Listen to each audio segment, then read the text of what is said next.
La carga puntual a esta ecuación que indiqué por acá, ya sea esta o esta, la integra en X y Y finalmente define una forma para calcular el incremento de esfuerzo, pero ahora para un tercer caso que vamos a definir como una carga repartida sobre un rectángulo. Bueno, en este caso puede ser un rectángulo, puede ser un cuadrado, no es, bueno, es independiente de eso. En donde, muy similar en cuanto a diagrama al caso anterior, nuevamente tenemos la representación del espacio con sus correspondientes ejes, X, Y y Z. Y ahora vemos que la carga pues se define como una sobrecarga o una presión que va a estar siendo aplicada en la superficie del suelo. ¿Ok? Entonces vamos a llamar a esta sobrecarga como omega. Bueno, aquí es una W, pero puede ser W o puede ser la omega, como ustedes quieran representarlo. Y eso va a ser la sobrecarga. Y va a estar definido en unidades de esfuerzo. Es decir, esta sobrecarga ya está definida como una presión. Ejemplos de presiones, pues toneladas sobre metro cuadrado, kilogramos sobre metro cuadrado, kilonewtons sobre metro cuadrado, kilopascales, lo que sea. ¿Ok? Entonces, identifiquen que omega ya es una sobrecarga. Ahora, de acuerdo a la solución que plantea Padon, nuevamente, así como en el caso de una carga lineal, se derivan dos ecuaciones en las cuales una está en función de x, y, z y a su vez otra en función de m y n, pero calculan lo mismo. También Padon desarrolla dos ecuaciones para calcular el incremento de esfuerzo, una en función de x, y, z y otra en función de m y n. Solamente que en el caso, si se van dando cuenta, la ecuación para calcular el incremento de esfuerzo de una carga puntual es relativamente pequeña. Cuando pasa a definir la ecuación para calcular la carga repartida sobre una línea, ya la ecuación se vuelve un poquito más grande. Y aquí, en comparación, nuevamente, el incremento de esfuerzo, la ecuación para calcular el incremento de esfuerzo, nuevamente ahora se hace casi el doble de lo que tenemos para carga repartida sobre una línea. Total, más en proporción, no, más o menos. Y de tal forma que, nuevamente, define dos variables que dijimos, m minúscula y n minúscula. O sea, surge algo similar al caso pasado. Y para calcular el incremento de esfuerzo, bueno, lo define como el valor de omega, que es la sobrecarga, multiplicado por omega 0. Y aquí, nuevamente, omega 0 es el factor de influencia, es un valor dimensional. Y aquí ya se dan cuenta, el valor de omega ya en sí tiene las unidades definidas para el incremento de esfuerzo o para una presión, que son fuerza entre unidad de área. Como les dije, se establece la segunda ecuación para calcular el incremento de esfuerzo en función de valores m minúscula y n minúscula. Pero a diferencia del caso de la carga repartida sobre una línea, dijimos que aquí m y n no son intercambiables. Aquí déjenme ponerle más grandecito esto. Ahí está. M y n no son intercambiables. O sea, forzosamente m es x sobre z y n es y sobre z. Pero en el caso de una carga repartida sobre un rectángulo, ahí sí pueden cambiarse los valores m y n. Y voy a ponerle también un poquito más fuerte. Ahí está. Entonces, m y n aquí sí pueden ser intercambiables. Es decir, m puede ser calculado como y sobre z y n puede ser calculado como x sobre z. ¿Ok? A eso me refiero cuando digo que sí son intercambiables. Pero en el caso de la carga repartida sobre un rectángulo. ¿Sí quedó claro? Ahí está. Bueno, y nuevamente, algo similar a lo que tenemos en el caso pasado, tenemos como dijimos, nuestro diagramita que representa el espacio, tenemos nuestra carga repartida sobre un rectángulo, y dense cuenta que nuevamente tenemos dimensiones X, que sería este ancho, Y, que sería esta longitud, y nuevamente tenemos el elemento en estudio. Ahora, así como en este caso, para poder aplicar FADOM, o este principio de FADOM, el elemento en estudio te tenía que caer en un extremo de la carga, ahora ¿Qué identifican para el caso de una carga repartida sobre un rectángulo? ¿Qué identifican respecto al elemento que yo estoy estudiando? En un vértice. ¿Ok? O en una esquina. Pues aquí la nota, así como tenemos la nota que para este caso es que el punto en estudio sea un extremo de una carga, de la carga, aquí vamos a definir que el elemento en estudio esté en una esquina. Una esquina de la carga. ¿Okay? Se debe de cumplir esta condición para que podamos aplicar el criterio de Fano. ¿Sí quedó claro? Sí, profe. Profesor. Bastante sencillo, si ya se comprendió el caso pasado. Entonces, imaginemos que vamos a pensar que tenemos la construcción de una casa habitación. Vamos a pensar que su cimentación va a ser a base de en este caso, una losa, que sería la representación en la cual se podría establecer la analogía de esta sobrecarga con una estructura real, digamos, entre comillas, que se pueda construir en algún sitio.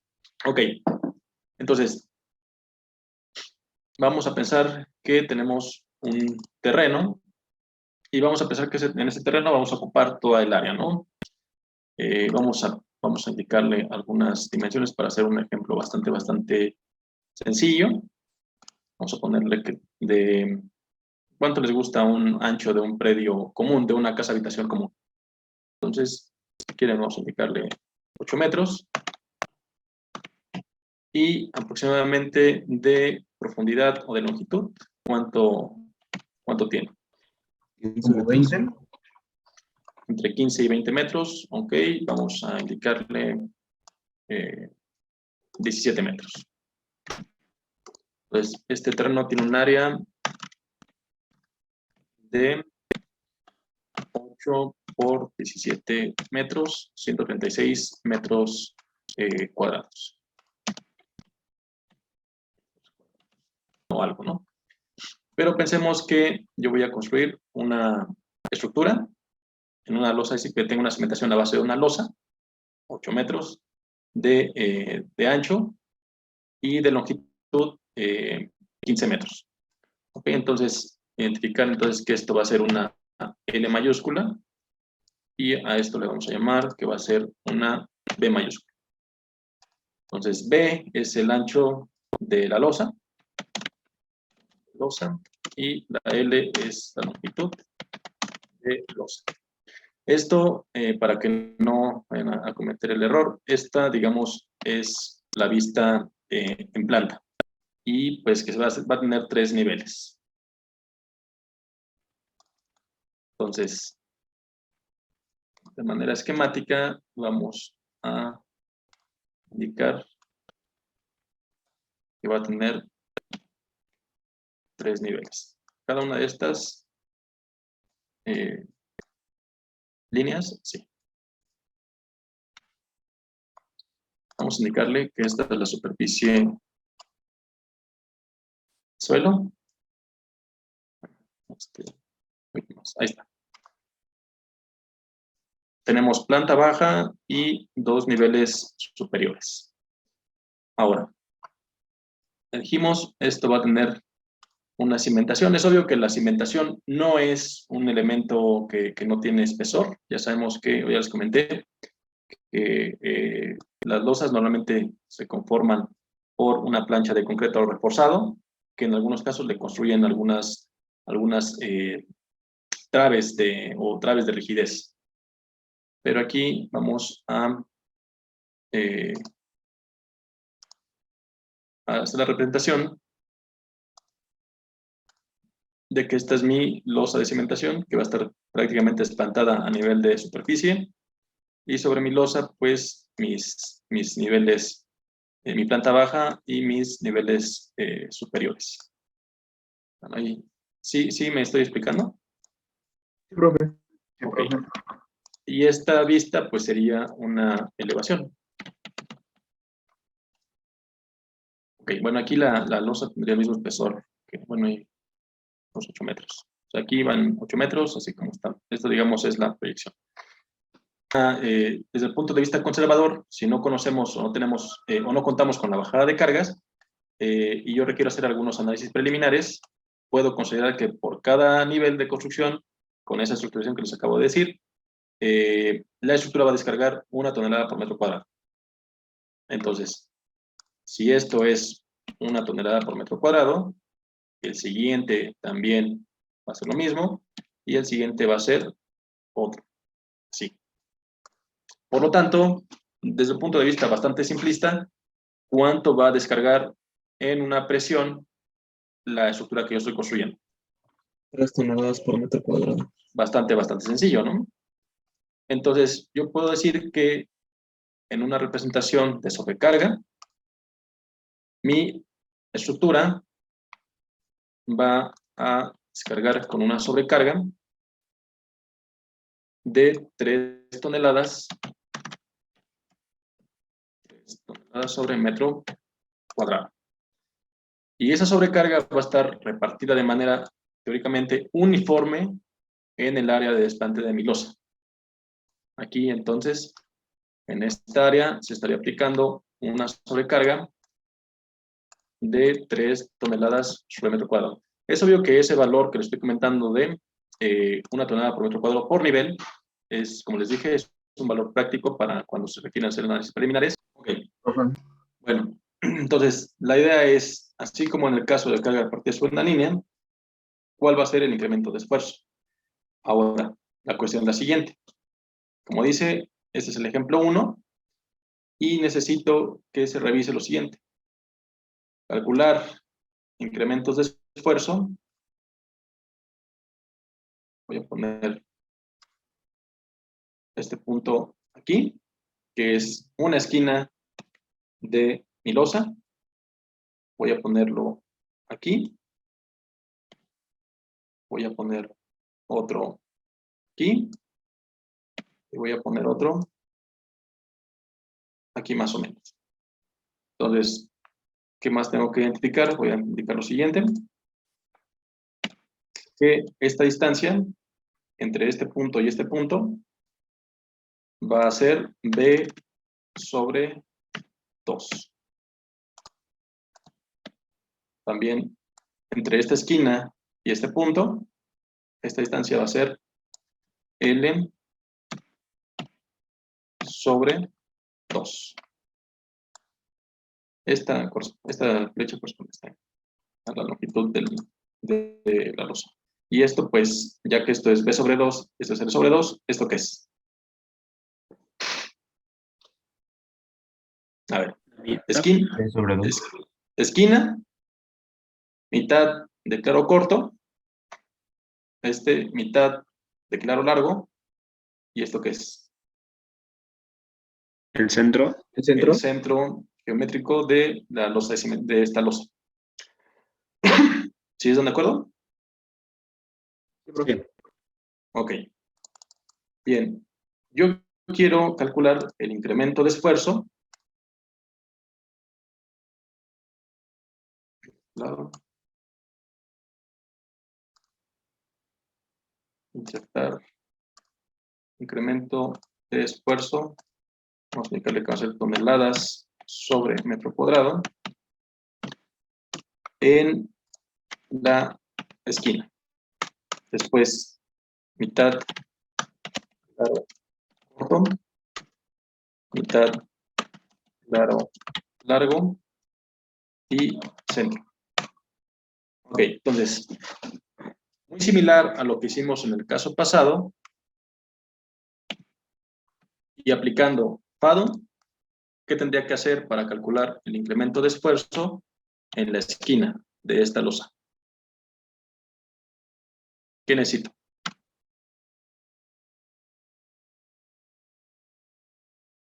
La profundidad.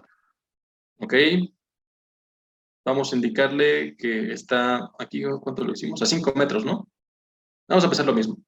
Que la profundidad a la cual quiero estudiar, porque este punto lo voy a estar moviendo en la esquina, mitad claro corto, mitad claro largo, centro, y que la profundidad es a 5 metros de profundidad. Ok. Ya tenemos que va a ser que el estudio, el punto va a estar moviéndose a una profundidad de 5 metros. Ahora, si quiero calcular el incremento de esfuerzo en la esquina, ¿qué más necesito? Calcular nuestra M y N. Ok, calculamos nuestra M y calculamos nuestra N. Entonces, aquí cuánto vale M y cuánto vale N. Dijimos M es X sobre Z, N es Y sobre Z. En este caso, dense cuenta que X corresponde, por ejemplo, al ancho de lo que es mi losa de cimentación y el largo corresponde al valor de Y. ¿Sí están de acuerdo? Sí, profesor. Entonces, aquí M sería 8 metros entre 5 metros. Ese sería el valor de M y el valor de N. Sería la longitud, 17 metros entre la profundidad que estoy estudiando, 5 metros. M vale 1.6, N vale 3.4. Conociendo el valor M y N, ¿qué creen que vamos a hacer? Sacar el factor de influencia. ¿De dónde? De la De las gráfica. gráficas de Fathom. Acuérdense que les dije, consigan las gráficas de Fathom. Y dijimos que hay dos. Incluso esta es la segunda. Dense cuenta que cambia el esquema que tenemos aquí respecto a lo que vimos en la clase anterior. La clase anterior era la que correspondía a la carga repartida sobre una línea. Aquí tenemos la carga que corresponde o que está sobre un rectángulo. ¿Ok? Incluso aquí dice M vale X sobre Z, N vale Y sobre Z, y el incremento de esfuerzo es la sobrecarga por el valor del factor de influencia. Sigue siendo algo muy parecido, sigue incluso muy similar en el eje horizontal, que está en escala, bueno, está en logaritmo. Tenemos los tres ciclos, de punto 0 a 1 a punto 1, de punto 1 a 1 y de 1 a 10.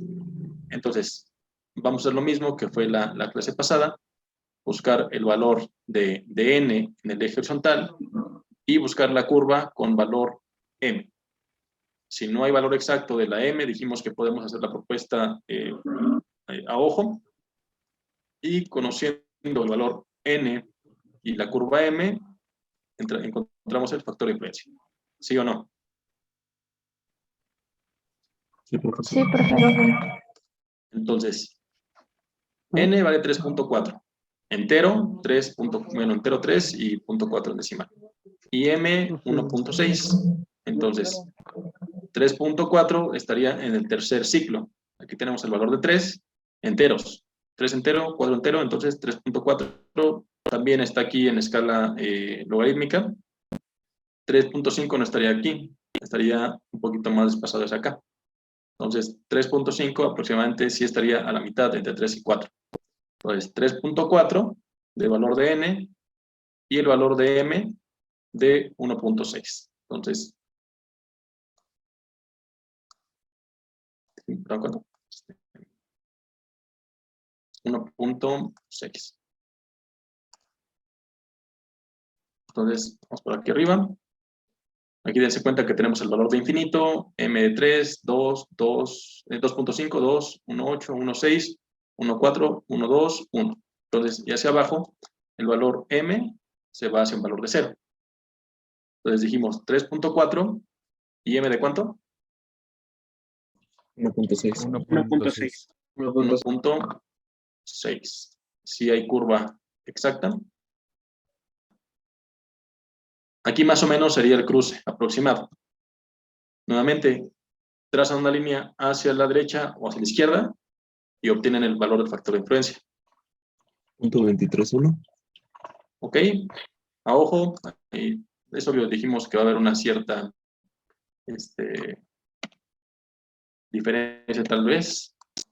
Entonces, omega 0, 0.231. Ahí está. Entonces, dijimos que sale de gráfica de Fathom. Ojo, y esa es la que corresponde a la carga repartida sobre un rectángulo. Ok, ya conocemos omega 0. ¿Qué calculamos?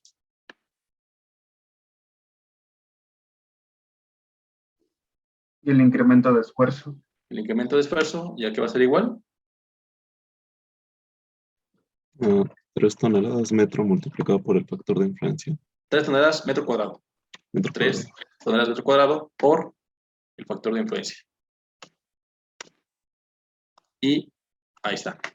Ese es el incremento de esfuerzo que se va a presentar en la esquina a una profundidad ¿de cuánto? De 5 metros. 5 5 metros. metros. 5 metros. Sencillito, ¿no? Muy similar al caso pasado. Entonces, ahora, mitad, claro, corto, que sería este punto.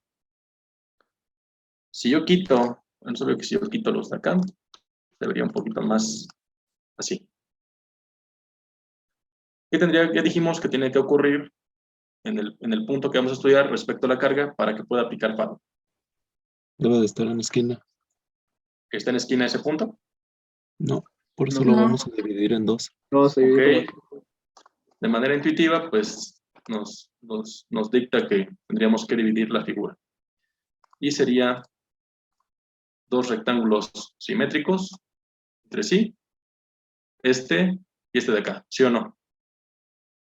como, profe. Y de esta forma, el punto que estoy estudiando ya es una esquina de este rectángulo.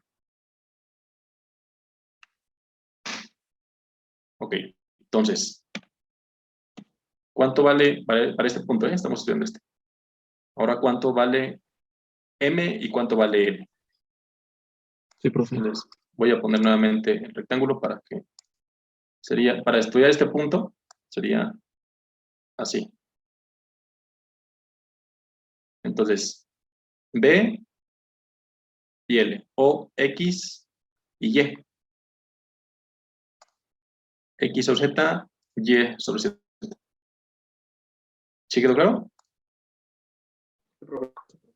Y eso, pero ojo, eso aplicaría para un rectángulo, que sería este. Al cálculo que yo haga para este rectángulo, lo multiplico por 2, porque son 2 rectángulos simétricos actuando en este punto que es su esquina. ¿Sí están de acuerdo? Sí, profe. Ok. Y ahora entonces el factor de influencia. Ahora, n sigue teniendo un valor 3.4 y ahora m tiene un valor de 0.8. Entonces, 3.4 sigue siendo el valor aquí. Y m, la curva m, 0.8. Aquí está el cruce. Punto 18.6.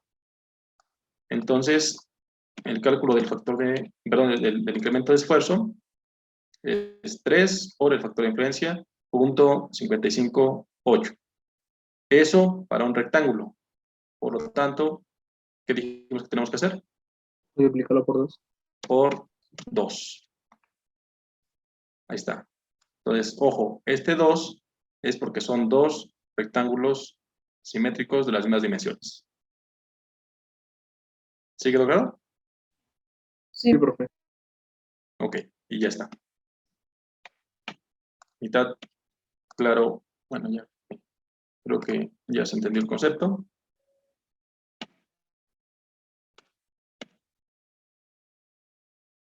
Mitad claro, largo. Ahora, ¿qué sucede con en el caso de mitad claro largo, que es este punto? Cambian, siguen siendo dos rectángulos simétricos, pero ahora es este, 1 y 2. ¿Sí o no? Sí, profe. Sí, profe. ¿Cuánto vale M? 1.6. 1.6. Ok, ¿qué dividimos? 8 8. entre 8 5. entre 5. 8 entre 5, ok. Y para N, Es 8.5 entre 5. perfecto. ¿Sí están de acuerdo? Sí. Sí, profe. Ok, N de 1.7, M de 1.6. Entonces, N 1.7, aquí está el valor de 1 entero, y aquí está el valor de 2. Entonces, 1.7 va a estar más o menos como por aquí. Contra M de cuánto? 1.6. 1.6. Ok, por aquí más o menos, más o menos. Y creo que es esta, es esta, ¿no? Sí. Ahí está. Más o menos donde está la puntita de la flecha sería entonces el cruce. ¿Cuándo es? Punto 22.2. Ok, punto 22.2.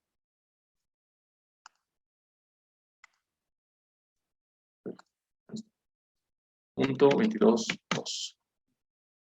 Incremento de esfuerzo. 3 toneladas por metro cuadrado por el factor de influencia por 2. Este 2 dijimos que representa que van a ser 2 rectángulos. Y ese es el incremento de esfuerzo que tenemos a la mitad del claro largo, en este punto. Y ahora, ¿qué sucede para el centro? Se parte en 4. Dividir Lo en 4. dividimos en Se van a 4. dividir en 4 rectángulos, los mismos entre sí, y van a ser los mismos, con mismas dimensiones, ¿sí? Para que caiga en esquina, ¿no? Tendría 1, 2, 3, 4 rectángulos simétricos. Entonces, bueno, o iguales dimensiones. Ok. Para el centro, entonces, M, ¿cuánto vale? Punto 8. Punto 4 8 que entre dividimos. 4 entre la profundidad Z. Y N, 1.7. 8.5 entre 5. 5 entre 5. Mismo valor de N, 1.7 y M.8. Entonces, 1.7 y 0.8. Por aquí dijimos 0.8. Por ahí más o menos sería el cruce aproximado, ¿no? ¿Cuánto es el factor de influencia? Punto 17.8. Sale. 17.8. 0.178. Pero aquí, ¿qué sucede? Aquí no va a ser por 2. Aquí va a ser por, ¿cuánto? 4. 4. 4. ¿Por qué? Porque son 4 rectángulos con las mismas dimensiones. 2.136. Y esa va a ser la forma en la cual vamos a calcular incrementos de esfuerzo cuando tenemos cargas repartidas sobre un rectángulo para diferentes puntos del rectángulo. Ahora, en proporción ya identificamos o ya observan que si estudio este punto o este punto, se forma rectángulos que pueden ser similares entre sí, ya sea que sea este punto, se generan estos, o este punto, se generan este y este, y para el centro pues se generan 4. Pero ahora, y eso ya vamos a empezar nada más a identificar, ya no vamos a hacer cálculos, nada más vamos a identificar qué se harían en ciertos casos. Ahora, ¿qué pasa si yo quiero calcular el incremento de esfuerzo aquí, en este nuevo punto aquí? La pregunta es, ¿cae en la esquina? No queda en la esquina. No. No cae. Entonces, para forzar a que el punto caiga en la esquina, ¿qué haría? Cortar el rectángulo. Dividir el Corta, ¿no? rectángulo y haría una línea así y así. ¿Sí o no? Sí, profe. Pero ahora, tendrían que estudiar por separado los 4 rectángulos, porque ahora ya ninguno se parece entre sí. Tendría este rectángulo, que sería este pequeñito. Después tendría este otro rectángulo. Voy a ponerle otro color. ¿Está? Tendría ahora este rectángulo. Y hasta acá.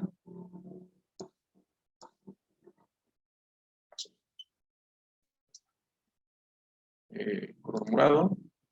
Y tendría este otro rectángulo.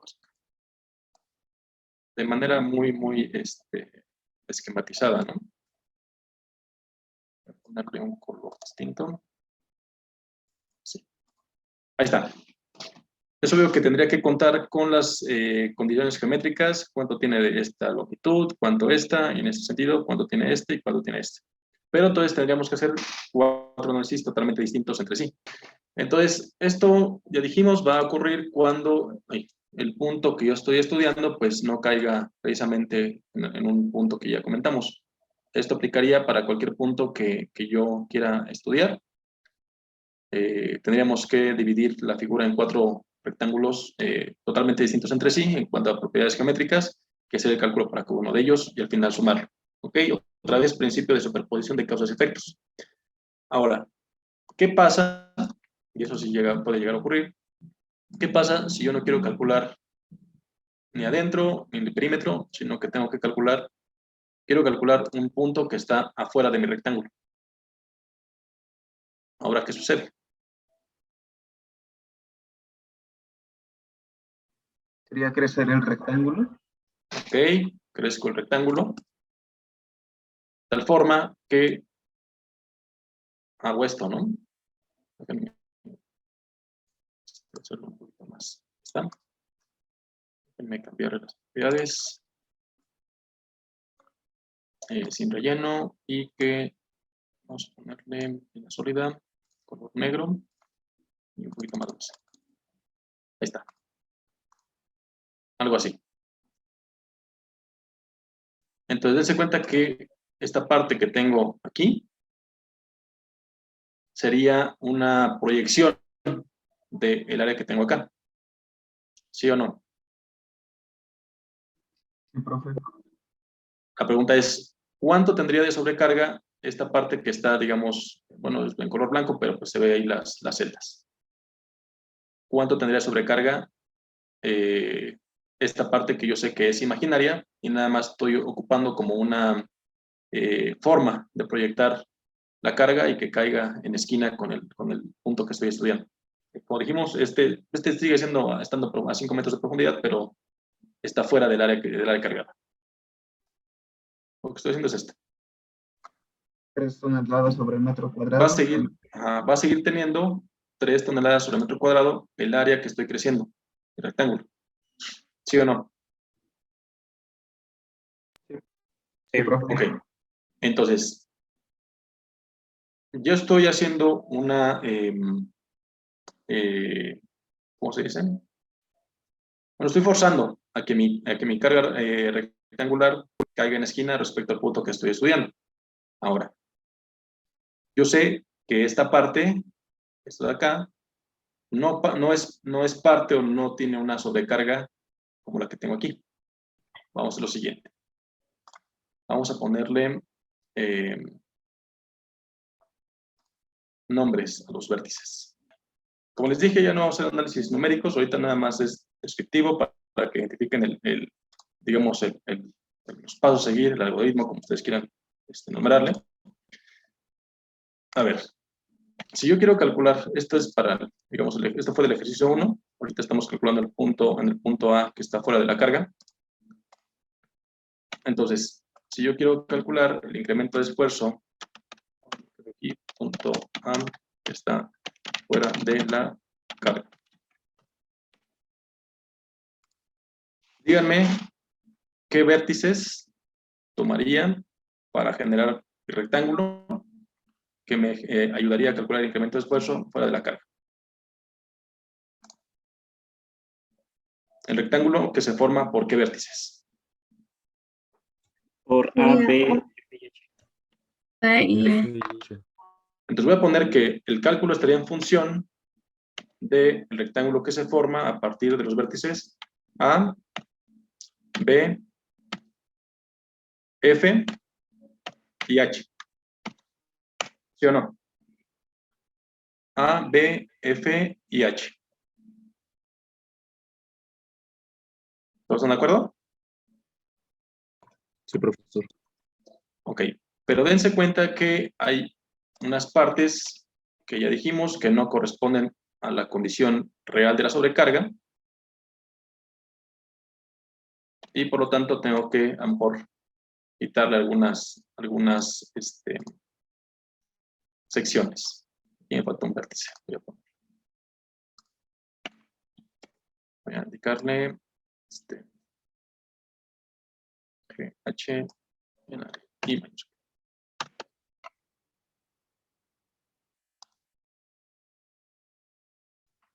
Ahí está.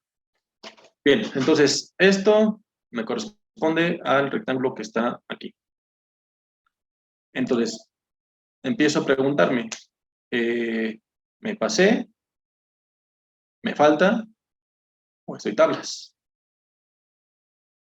Entonces, para este rectángulo, ¿cuál es el veredicto?